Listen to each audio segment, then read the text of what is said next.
Bom, meu nome é Rubens da Cunha, eu queria agradecer esse convite para falar da minha pesquisa.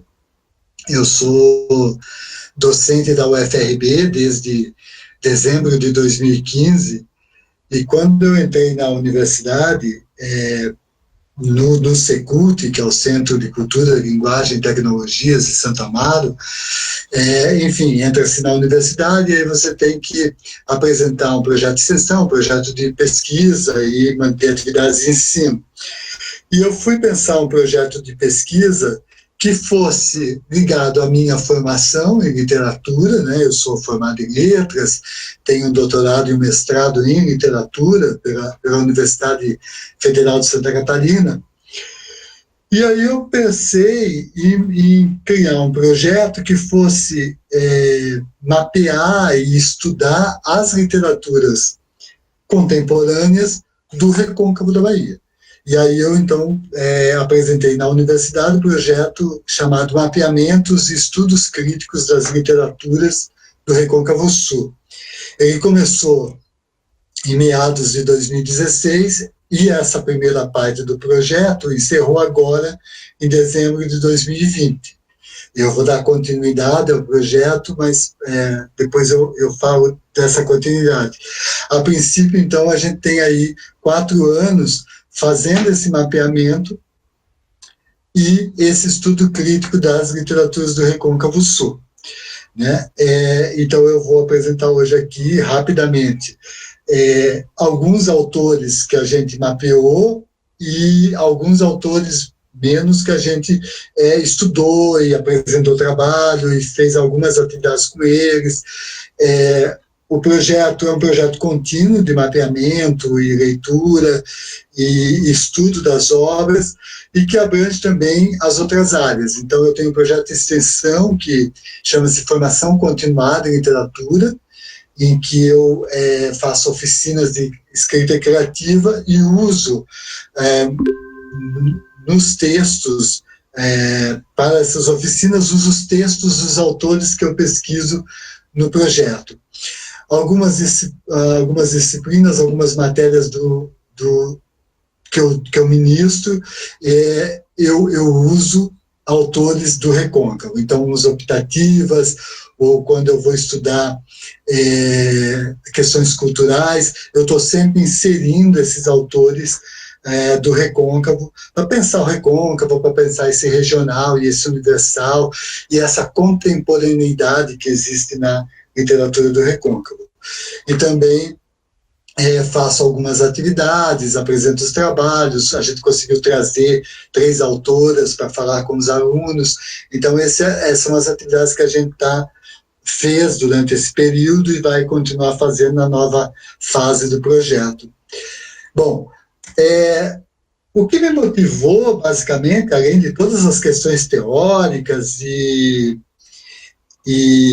pessoais em torno da literatura, foram essas 2 frases que me interessam muito. Uma do escritor russo chamado Leon Tolstói, que dizia: se queres ser universal, começa por pintar a tua aldeia. E também, em Guardador de Rebanhos, o Alberto Calheiro, que é um heteronônimo do Fernando Pessoa, ele escreve: da minha aldeia, vejo quanto da terra se pode ver no universo. Por isso a minha aldeia é tão grande como outra qualquer. Então, partindo dessa ideia de um russo e de um português, eu comecei a pensar justamente disso, né? De, em vez de sair por aí e ir atrás de cânones nacionais, de nomes do eixo Rio-São Paulo, ou mesmo de nomes nacionalizados de Salvador, olhar para a aldeia Recôncavo, para esse lugar Recôncavo, e saber quem estava escrevendo lá, quem era de lá, quem nasceu lá, ou quem está morando lá, produzindo literatura nesse lugar. Sendo que a literatura desse universo chamado Recôncavo, ela não é uma arte muito presente, quer dizer, ela não pode ser comparada à música, à dança, certo? Que são artes muito mais ativas e presentes e está no imaginário, a literatura fica num canto mais escondida. Então eu também queria saber quem eram esses autores e autoras que estavam fazendo literatura, produzindo esses olhares a partir da sua aldeia, esses olhares universais. Descobri muitos nomes que a gente vai apresentar alguns aqui hoje, né? A princípio, o projeto tinha por ideia mapear autores das principais cidades do Recôncavo, que são Santa Amaro, Cachoeira e São Félix, Cruz das Almas e Santo Antônio de Jesus. Então, são essas as cidades que a gente mapeou desse começo do projeto, nessa fase inicial aí do projeto. Em Santa Amaro, a gente mapeou e leu 9 autores: o Chico Porto, o Domingo Fiaz, o Edu o Fred Souza Castro, o Herculano Neto, o Jorge Portugal, o Ribeiro Pedreira, o Roberto Mendes e o Valdomiro Júnior, mais o Roberto Mendes, né? O Valdir do Carmo e o Zé Pereira. Então, a gente adquiriu esses livros e leu cada um desses autores. Para os estudos críticos, quer dizer, nos debruçarmos sobre a obra e pensar e apresentar os trabalhos e publicar os artigos, a gente fez, para os autores de Santa Amaro, o Fred Souza Castro. Por que o Fred? O Fred, ele tem uma obra ampla, ele é um autor da geração Mapa, lá dos anos 50, ele era próximo a Glauber Rocha, ele participou dessa geração muito importante para a cultura e literatura da Bahia, e ele atravessou aí 50 anos de literatura, produzindo uma obra em prosa e uma obra em contos. Aqui são esses 3 livros principais dele, que é O Samba de Roda, que é um livro publicado em 1957, ilustrado pelo Calazans Neto, é a primeira edição de uma editora muito importante que teve aqui, chamada Macunaíma, que publicava livros alternativos e livros ilustrados, e tem toda uma série de estudos em torno dessa editora e dessa geração Mapa. E o Fred Souza Castro, no tempo que ele ainda se assinava como Frederico José de Souza Castro, O Samba de Roda, que é um livro que vai pensar, lá nos anos 50, esse patrimônio, né, que só agora nos anos 2000, que virou patrimônio da humanidade, o patrimônio cultural brasileiro, O Samba de Roda. É um livro interessante que carrega alguns olhares ainda desse homem branco, da elite de Santa Amaro, olhando para o povo, olhando para essas classes menos abastadas, enfim, mas é um olhar muito interessante, poeticamente muito relevante. Nos anos 78, ele publica Meu Sal, Meus Espelhos, que eu acho que é um livro fundamental, que precisava de uma releitura, que precisava de uma reedição. E pós-morte, logo depois dele falecer, a Mandrongo publicou o Quitanda do Bem Dizer, que é um livro de poema. Ele também tem alguns outros livros de contos, um chamado Mamãe Macho, que é um livro bem interessante de contos, também numa edição muito escondida, encontrada em sebos, assim. Então, o Fred é um autor que eu acho que precisava uma reedição de suas obras, um trabalho. E outro autor que nós pesquisamos, infelizmente falecido precocemente agora em 2020, é o Jorge Portugal. Esse é o livro dele, o último livro dele, que é Porque o Subaé Não Mora no Mapa. Especificamente, nós trabalhamos com o Fred e o Jorge nesses 2 textos. Um publicado num livro que é o Diálogos Interdisciplinares, Intercâmbios e Tensionamentos dos Estudos de Cultura e Linguagens, que a gente escreveu sobre a memória como ritual de presentificação nos escritos de Fred Souza Castro. Foi um texto que eu escrevi com 2 outras professoras da UFRB, a Francesca Bassi e a Valesca Martins. E a gente também fez uma comunicação de um texto que chama Rima de Toda Riqueza, o Caos Mundo do letrista Jorge Portugal. O Jorge Portugal tem uma obra de contos e de poesia, mas também tem uma obra muito importante de letras, em parceria com o Roberto Mendes, certo?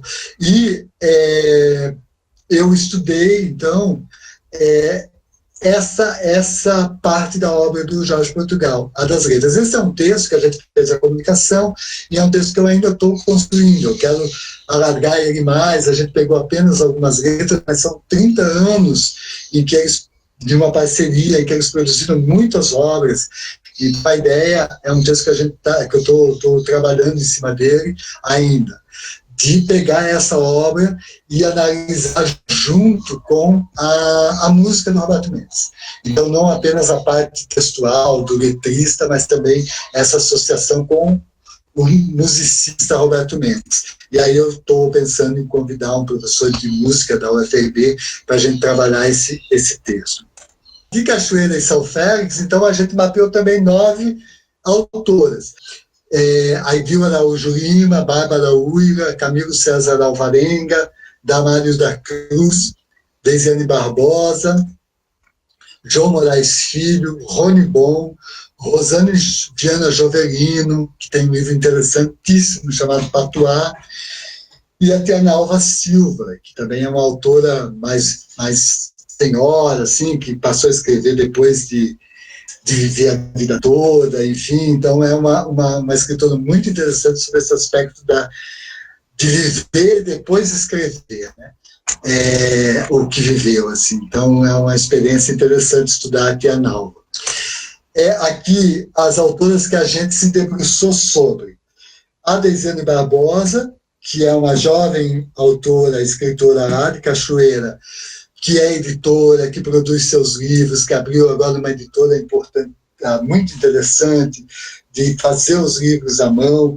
O meu último livro, inclusive, é publicado pela editora da Deisiane.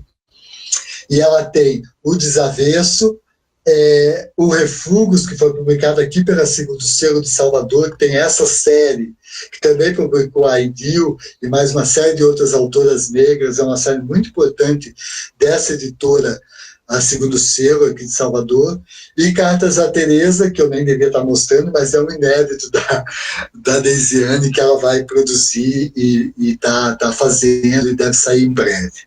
Da Aidil, a gente estudou Mulheres Sagradas, que é publicado por uma editora de Cachoeira, da Portuário, do João Vanderlei de Moraes Filho. Ele tem essa editora lá em Cachoeira, está publicando muitos autores locais, e é um excelente manancial de pesquisa também. A Mulheres Sagradas é um livro potente da Aidil, e Páginas Rasgadas, também publicado pela Segundo Selo, é tão potente quanto, se não mais. Então é uma autora que, por exemplo, a gente às vezes pensa muito em Conceição Evaristo, e olha muito para a Conceição, que tem que ser olhada, mas a Aidil está aqui do nosso lado, ali em Belém de Cachoeira, produzindo uma obra que eu arrisco botar no mesmo nível da Conceição. Então, é muito importante a gente também olhar não apenas a Conceição como esse cânone, esse ícone, esse nome muito importante da literatura negra brasileira, mas olhar para uma escritora como a Aidil também, que tem toda uma vivência, que tem toda uma vida, e que está agora produzindo essas obras de uma potência criativa, contestadora, muito importante. A gente publicou, eu e Valesca Martins, esse livro, esse artigo de uma revista lá da USP, chamado Mornas Eram as Noites e Mulheres Sagradas, uma travessia transatlântica entre Dina Salustio e Aidil Araújo Lima. Então é um texto. A Valesca, que é professora do SECU, também pesquisa literaturas africanas, de língua portuguesa, e aí a gente faz um paralelo, um traçado comparativo entre a escritora cabo-verdiana Dina Salustio e Aidil Araújo Lima. Então é um texto bem interessante está lá publicado na Criação e Crítica, essa revista da USP. E da Deisiane Barbosa, a gente fez um texto também chamado Deisiane Barbosa e as Imagens Resistentes, que foi publicado nos anais do Enecult. A gente apresentou esse trabalho aqui em 2019 na UFBA. Esse é um texto também que eu quero dar uma alargada, quero pegar esse novo trabalho da Deisiane, quero transformar ele num artigo mais potente. É outro dos textos que eu estou trabalhando também. Então, são autoras que, além de todas as outras de Cachoeira, a Deisiane, a Bárbara Uira, que junto com a Andressa Prazeres tem uma editora que está publicando mulheres, que está fazendo todo um trabalho de escrita com as mulheres do Recôncavo. Então, são possibilidades também de estudar, de ver o que essas pessoas estão fazendo, o que essas mulheres estão fazendo. A gente também eu escrevi um texto do Camilo César Alvarenga, que é um autor muito, muito importante da região, que está com um trabalho de olhar a ancestralidade, de olhar essa parte, esse trânsito entre o presente, o futuro, o afrofuturismo e a ancestralidade passada, a religiosidade do Recôncavo. Então, são autores bem contemporâneos, que estão cantando a aldeia, mas que são muito universais, né? A Rosane Viana Jovelino, que lançou Patuá, que é uma escritora quilombola, profundamente atuante em sua comunidade, que lançou pela Cartoneira das Iaiás, que é a editora da Andressa Prazeres e da Bárbara Uira. Então, é uma rede de autores e de autoras que estão se comunicando, que estão se editando, que estão se lendo, que estão produzindo a literatura do Recôncavo, a literatura contemporânea do Recôncavo, né? Então, a gente fez esse trabalho de mapeamento e de estudo crítico sobre essas duas autoras e esse texto em torno do Camilo César Alvarenga, que é o Tremor e Delicadeza na Poética de Camilo César Alvarenga, publicado agora em 2020 na Escamando, uma revista bem interessante de literatura, se vocês puderem acompanhar, que publicou esse texto com alguns poemas do Camilo também. O Camilo tem um livro potente chamado Macumbe-se, né? Esse imperativo tão necessário nos dias de hoje, que é um baita livro de poesia. Em Cruz das Almas, eu encontrei, o projeto mapeou 7 escritores e escritoras. O Arino Mata Santana, que não é necessariamente um escritor de literatura, mas um memorialista, digamos assim, que trabalha mais essa questão das memórias de Cruz das Almas. O Aquilino Paiva, que não é do Recôncavo, mas que mora no Recôncavo, tem esse belíssimo livro de contos, Ponte Estreita e Curva Sinuosa. A Rita Passos, que é uma escritora muito potente, que tem esse livro bem interessante de poema, chamado Rosário de Lembranças. O Luciano Passos, infelizmente já falecido, que tem esses livros de poemas e mais outros, mas eu consegui adquirir apenas esses. Essa é uma dificuldade também do projeto, porque os livros, os mais antigos, sobretudo, são difíceis de serem encontrados, não estão na internet. Enfim, o projeto também está caçando os livros. Já a Cinta Passos, que não é contemporânea, né, que é uma escritora lá dos anos 40, e que morreu nos anos 70, mas que está aqui porque a gente está vendo a Jacinta como uma escritora contemporânea, né, uma mulher que disse coisas muito potentes lá nos anos 30 e 40 e que estão atualíssimas, estão assim, funcionam perfeitamente para os dias de hoje. Então a Jacinta é a escritora menos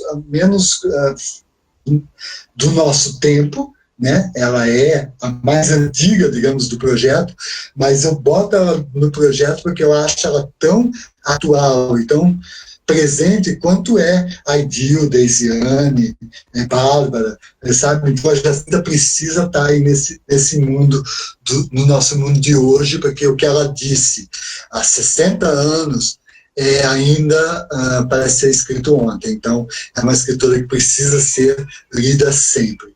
Sara Carneiro, que escreveu um livro pequenininho, mas muito bonito, chamado Mildezas de uma Cidade do Interior, escrito sobre Cruz das Almas, um livro de crônicas poéticas, e o Wesley Correia, que é um poeta que eu ainda não me debrucei sobre, mas é um dos meus projetos, porque ele é um desses representantes do que a gente chama de literatura negro brasileira, né?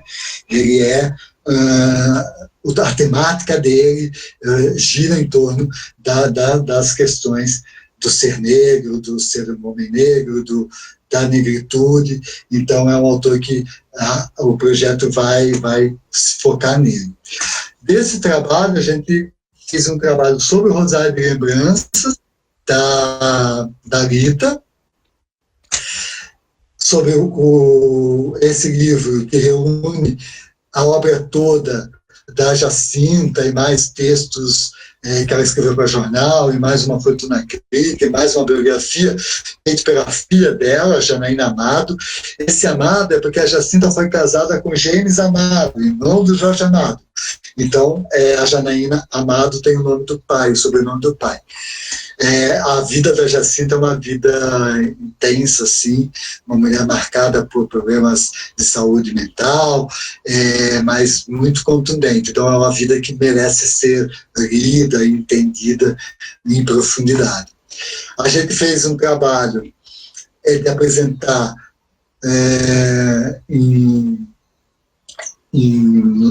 no Reconcitec, que é um importante encontro de pesquisa da UFRB, um trabalho chamado A Contemporaneidade de Jacinta Passos.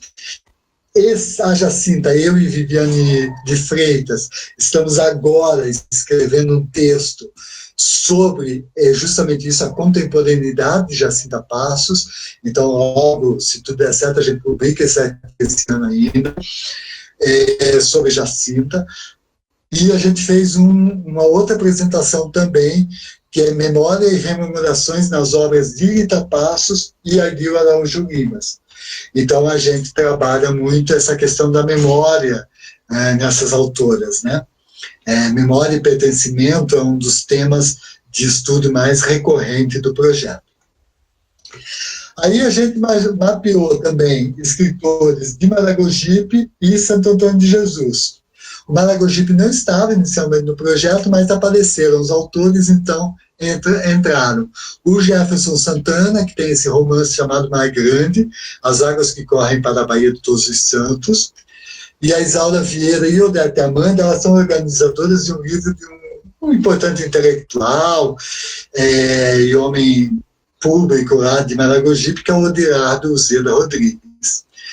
E aí os textos são organizados pelas mulheres, mas os textos são desse autor. Carlos Reis Agni, que tem esse livro meio satírico, e aí esses dois aqui, os primeiros, são de Maragogipe, os três últimos são de Santo Antônio de Jesus. Tem esse livro satírico chamado Lágrimas de um Espermatozoide. Hélio Varadão, que tem esse livro de memória, chamado Saga de um Mineiro Baiano. E a Tatá Café, que é a autora que a gente se debruçou sobre, que tem esses dois livros, Nota Afetiva, Entre Memórias, Poesias e Leituras Crônicas, Amores Licores e Memórias do Paraguaçu, porque a Tatá Café, diferente de todos esses que a gente mapeou, é uma escritora que ela é muito atuante nas redes sociais, e ela também tem uma coisa meio juvenil, meio escrita para vocês, assim, alunos jovens que estão entrando na universidade, sabe, que estão nessa vida da universidade. Então, esses dois livros são as experiências poéticas e de vida dessa autora. Então, esses dois livros são livros muito interessantes, muito bons para dar em sala de aula, sobre tudo do ensino médio, porque a linguagem da Tatá é uma linguagem assim, acolhedora, sem ser piegas ou fácil, mas ela agrega, e ela também é muito simples, naquela sofisticação do simples, né? Então, ela é uma autora que é bem interessante de ser lida, de ser pensada nas escolas, sobretudo. Uma autora muito atuante, assim. E aí a gente fez essa comunicação agora, em 2020, online, chamada Memória e Cotidiano nas Obras de Tata Café. E aí, a princípio, são esses autores e autoras que a gente mapeou e estudou. Então, o projeto ele foi sendo isso. Então, teve sarau, teve apresentação na África, teve uma série de apresentações em que eu fiz, eu e os bolsistas do projeto, né? Eu falo a gente porque sempre teve bolsistas envolvidos e outros professores.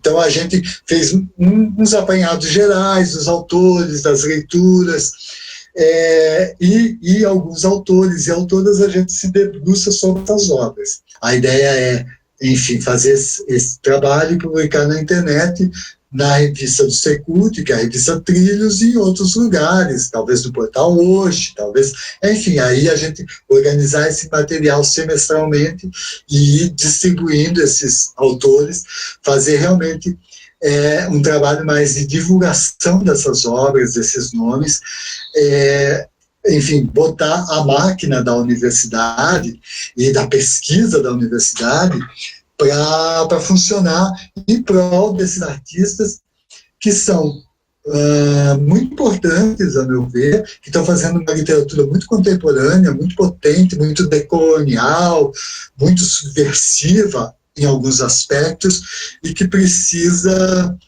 visibilidade. Então, a minha ideia, enquanto também poeta e escritor que sou e pesquisador que sou, é entrar com, enfim, o meu trabalho nesse sistema literário aí para dar uma divulgada e essa minha apresentação hoje aqui é parte desse processo também, de apresentar esses autores, de dizer que o Recôncavo baiano, nessa parte continental da Bahia de Todos os Santos, tem grandes autores, tem muitos nomes que eu ainda não mapeei, tem uma potência de literatura oral gigantesca a ser pesquisada, a ser ouvida, tem nomes tem cidades que eu ainda não fui, né? Então é isso, assim, a apresentação era... o projeto se fez dessa forma, né? De ler esses autores, trabalhar na medida possível esses autores em sala de aula, levar esses autores também para os projetos de extensão que eu e outros professores fazemos, e toda vez que houver algum evento cultural, algum evento que eu possa chamar esses autores para conversar, em vez da gente sair por aí caçando autores de longe, trazer esses da casa, né? Subverter um pouco aquele ditado lá de que santo em casa não faz milagre, né? Os nossos fazem, e a gente está aí para fazer esses milagres acontecerem. Então, a ideia é essa do projeto, olhar essa aldeia, olhar esse local, olhar esse autor que é meu vizinho, certo? Vizinho dos nossos alunos, e trazê-los para a universidade, trazê-los para a comunidade e usar o poder que a universidade tem de divulgação dessas obras e ajudar esses poetas e essas poetas todas a divulgar e a angariar outros leitores para seus textos. É isso.